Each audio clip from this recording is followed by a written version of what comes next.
Hello प्यारे बच्चों, Lakshman classes में आपका स्वागत है। हम लोग देख रहे हैं 12th क्लास केमिस्ट्री का अनसॉल्व पेपर सन 2024 का set number 347 GB। Question number 2 तक हम पिछले लेक्चर में सॉल्व कर चुके हैं। आज हम क्वेश्चन नंबर 3 से आगे की बात करेंगे। ठीक है बेटा, तो देखो कौन सा हमारा क्वेश्चन नंबर 30 का दे रखा है। समन्वय संख्या को उदाहरण सहित स्पष्ट कीजिए। समन्वय संख्या का मतलब होता है कोऑर्डिनेशन नंबर को मैं एग्जांपल सहित एक्सप्लेन करना है।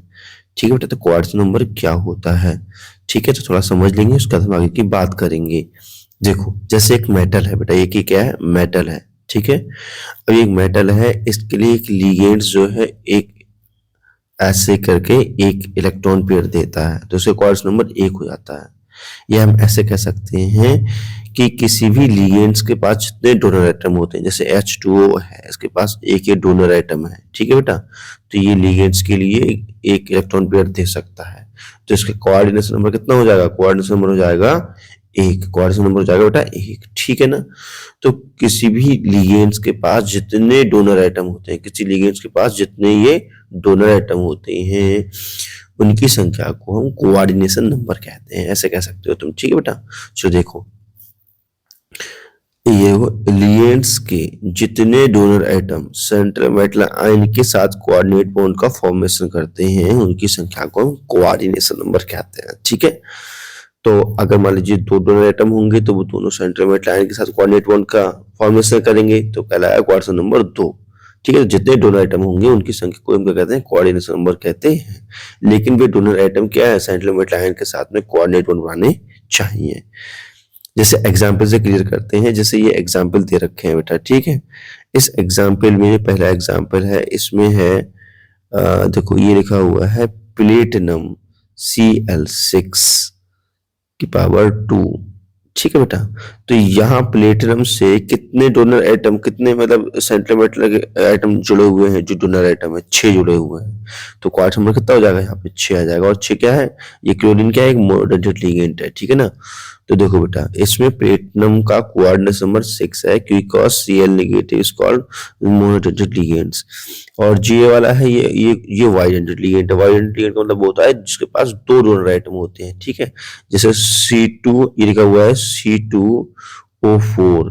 ठीक है, इसका मतलब ये है, ये लिखा है बेटा, इसका मतलब ये है, लिखा हुआ है COO negative and COO negative. देखो इसके पास एक तो डोनर आइटम ये है, एक तो डोनर आइटम ये है, ये दोनों सेंट्रल मेटल आयन के साथ कोऑर्डिनेट बॉन्ड को फॉर्मेशन कर सकते हैं। तो एक लिगेंड्स के पास कितने हैं, 2 डोनर आइटम है, एक लिगेंड्स के पास 2 डोनर आइटम है, लेकिन है यहाँ कितने, 3 लिगेंड दे रखे हैं बेटा। यहाँ पे कितने लिगेंड है, 3 लिगेंड दे रखे हैं, तो इसका मतलब ये है 6 डोनर आइटम हो गए, तो कोऑर्डिनेशन नंबर 6 हो जाएगा। ठीक है, तो देखो लिखा हुआ है इस कोऑर्डिनेशन कंपाउंड में Fe का सेंट्रल कोऑर्डिनेशन नंबर 6 है, क्योंकि C2O4 2 नेगेटिव एक वाइडेंटेड लिगेंड्स है। वाइडेंटेड मतलब 2 डोनर एटम वाला लिगेंड्स है। ठीक है ना, चलो अगले बढ़ते हैं अगले क्वेश्चन में। अगला क्वेश्चन है वो है प्राइमरी सेकेंडरी मतलब प्राथमिक द्वितीयक एवं तृतीयक वेंजिलिक अल्कोहल का सूत्र लिखिए। ठीक है, वेंजिलिक अल्कोहल कौन से होते हैं, पहले इस पर हम चर्चा कर लेते हैं, उसके बाद हम अगली बात करेंगे। ठीक है, तो मैं एक्स्ट्रा कर थोड़ा समझा रहा हूँ वेंजिलिक अल्कोहल किसे कहते हैं, ये बात समझने के लिए देखो जरा। देखो बेटा, जैसे तो जो ऐसे sp3 हाइब्रिडाइज्ड कार्बन जो डायरेक्टली वेंजीन रिंग से अटैच होते हैं वेंजिलिक कार्बन कहलाते हैं। ठीक है, और ऐसे अल्कोहल जिनका OH ग्रुप वेंजिलिक कार्बन से अटैच होता है क्या कहलाता है बेटा, वेंजिलिक अल्कोहल कहलाता है। ठीक है ना, बात समझ में आई, वेंजिलिक अल्कोहल किसे कहते हैं। तो देखो primary secondary structure and tertiary structure of benzylic alcohol को हम देखते हैं। देखो ये जो कार्बन है, ये आप देख रहे हैं, ये जितने भी कार्बन है इन सबका हाइब्रिडेशन कितना है, हाइब्रिडेशन sp3 है, और ये डायरेक्टली वेंजीन रिंग से अटैच्ड है। आप देख रहे हैं ये एग्जाम्पल में, यहाँ पर एग्जाम्पल से बिल्कुल क्लियर होगा। ठीक है ना, देखो बेटा इसके एग्जाम्पल को थोड़ा सा मैं एक्सप्लेन करते हैं। जैसे ये वेंजीन रिंग है, ठीक है, इस वेंजीन रिंग से ये जो कार्बन भैया अटैच है, और ये जो कार्बन भैया है इस पे लगा है बेटा एक OH ग्रुप लगा है, एक H ग्रुप लगा है और ये एक H ग्रुप लगा है, तो इस कार्बन का हाइब्रिडेशन कितना हो गया, sp3। ठीक है, तो वेंजीन से डायरेक्टली जो कनेक्टेड sp3 हाइब्रिड कार्बन होता है उसको वेंजिलिक कार्बन बोलते हैं। क्या बोलते हैं इसको, वेंजिलिक कार्बन बोलते हैं। और वेंजिलिक कार्बन पर जब OH ग्रुप लगा हुआ है तो ये वेंजिलिक अल्कोहल कहलाएगा। ठीक है बेटा, तो ये प्राइमरी वेंजिलिक अल्कोहल है क्योंकि ये कार्बन प्राइमरी कार्बन भी है। ठीक, क्लियर हो गया, तो यह है प्राइमरी वेंजिलिक अल्कोहल। ऐसे ही ये वाला क्या है, सेकेंडरी वेंजिलिक अल्कोहल, क्योंकि यहाँ एक एल्किल ग्रुप जुड़ा हुआ है। ठीक, और ये वाला है टर्सरी वेंजिलिक अल्कोहल। कौन सा बेटा, ये टर्सरी वेंजिलिक अल्कोहल, क्योंकि यहाँ पर तीन, एक तो ये एल्किल ग्रुप जुड़ा हुआ है, एक ये जुड़ा हुआ है, दो हो गए, और एक एराइल ग्रुप जुड़ा हुआ है, तीन हो गए, तो ये कहलाएगा बेटा टर्सरी वेंजिलिक अल्कोहल। चलो अगले की हम बात करते हैं। अगला जो क्वेश्चन है लिखा हुआ है अल्कोहल के क्वथनांक। अल्कोहल के क्वथनांक कार्बन परमाणुओं की संख्या बढ़ने पर बढ़ते हैं। ठीक है, लेकिन अल्कोहल में शाखा के बढ़ने पर कम हो जाते हैं, ऐसा क्यों?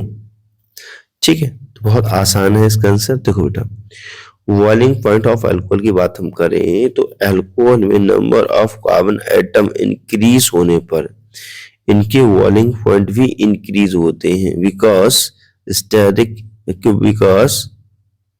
सरफेस एरिया इज इंक्रीजेस, मतलब जिनका पृष्ठ क्षेत्रफल है वो बढ़ता है, और किसी का भी पृष्ठ क्षेत्रफल बढ़ता है तो वो अच्छी रिएक्टिविटी शो करता है। ठीक है, तो बिकॉज सरफेस एरिया इंक्रीजेस होने पर वॉन्डर वाल्स फोर्स भी इंक्रीज हो जाता है। ठीक है बेटा, जैसे ये है CH3OH, C2H5, C3S7OH, इनका सबका सरफेस एरिया बढ़ रहा है, सरफेस मतलब पृष्ठ क्षेत्रफल बढ़ रहा है, जिसके वजह से इनका जो है घुलनशीलता बढ़ेगी पानी में, ये हम कह सकते हैं इसका बॉइलिंग पॉइंट भी बढ़ेगा। देखो, number of carbon atom increases तो सरफेस एरिया इंक्रीजेस, तो वॉन डर वाल्स भी इंक्रीज, अर्थात बॉइलिंग पॉइंट भी इंक्रीजेस होगा।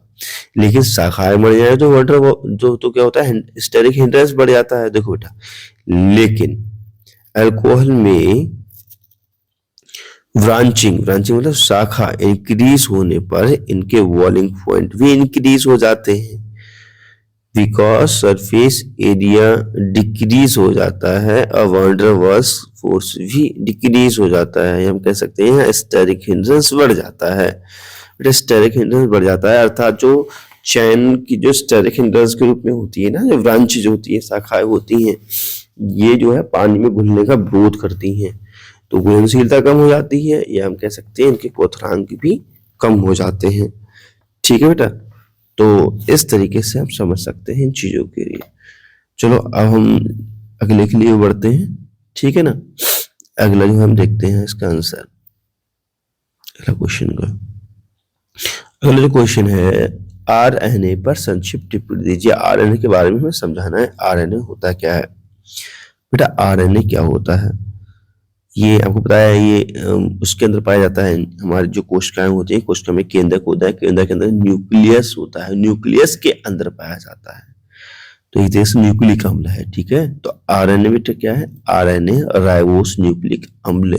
ठीक है, इसका राइबोस न्यूक्लिक अम्ल होता है। ठीक है,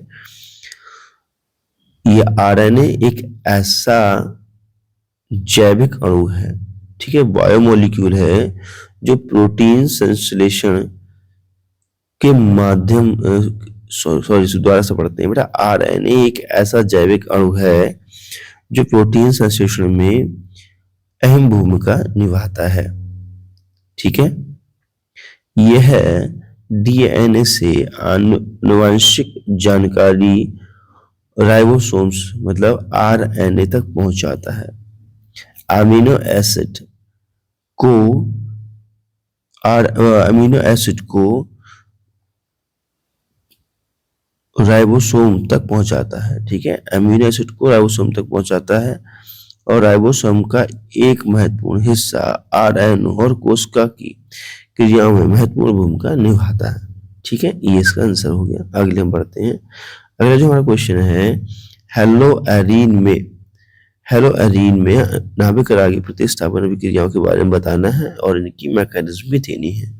तो वीडियो बहुत लंबा हो जाएगा, देखिए नेक्स्ट वीडियो। नमस्कार, जय हिंद, वंदे मातरम, बाय बाय।